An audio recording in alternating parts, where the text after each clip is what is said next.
రెండో విడత రుణమాఫీ పథకాన్ని CM Revanth Reddy video conference ద్వారా ప్రారంభించారు. ఇందులో డిప్యూటీ సీఎం భట్టి విక్రమార్క, వ్యవసాయ శాఖ మంత్రి తుమ్మల నాగేశ్వరరావు, వరంగల్ జిల్లా కలెక్టర్ ప్రావీణ్య పాల్గొన్నారు. కాంగ్రెస్ ప్రభుత్వం ఇచ్చిన మాటను నిలబెట్టుకుందని తుమ్మల నాగేశ్వరరావు అన్నారు. రాబోయే కాలంలో తెలంగాణ రైతాంగానికి పంట బీమా, రైతు భరోసా సక్రమంగా అమలు అయ్యేలా మాస్టర్ ప్లాన్ తయారు చేస్తున్నట్లు వివరించారు.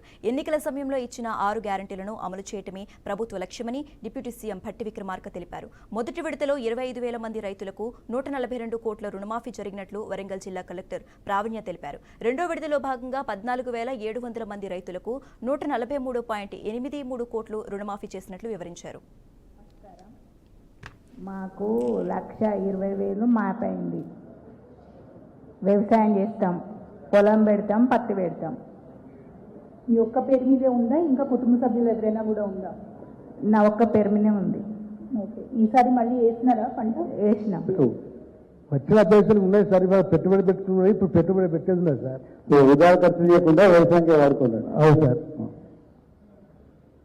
అని చెప్పడం జరుగుతూ ఉంది. అవి ఒక్కటి గ్రీవెన్స్ తప్ప మిగతా అన్ని కూడా మిగతా రైతులందరూ కూడా అకౌంట్లో ఇప్పటివరకు పడ్డాయి మేడం. వాళ్ళందరూ కూడా చాలా సంతోషంగా ఉన్నారు.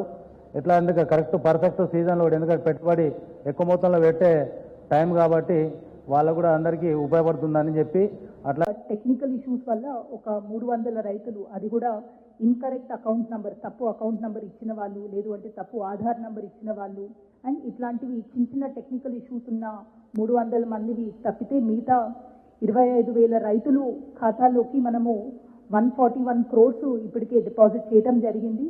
అండ్ దాంట్లో కూడా బ్యాంకర్స్ సహాయంతో మనం రెన్యువల్స్ రెగ్యులర్గా చేసుకుంటున్నాము. ఈ రెన్యువల్స్లో భాగంగా కూడా ఇప్పటి వరకు 4,500 రైతులకి 32 కోట్లు రెన్యూ అయ్యి మళ్ళీ వాళ్ళకి ఫ్రెష్ లోన్ అనేది కూడా గత 10 రోజుల్లోనే ఇద్దరు కూడా రెన్యువల్స్ చేసుకొని మన డిస్ట్రిక్ట్లో అగ్రికల్చర్ అనేది చాలా సక్సెస్ఫుల్గా నడవాలి అనేది ఆశ.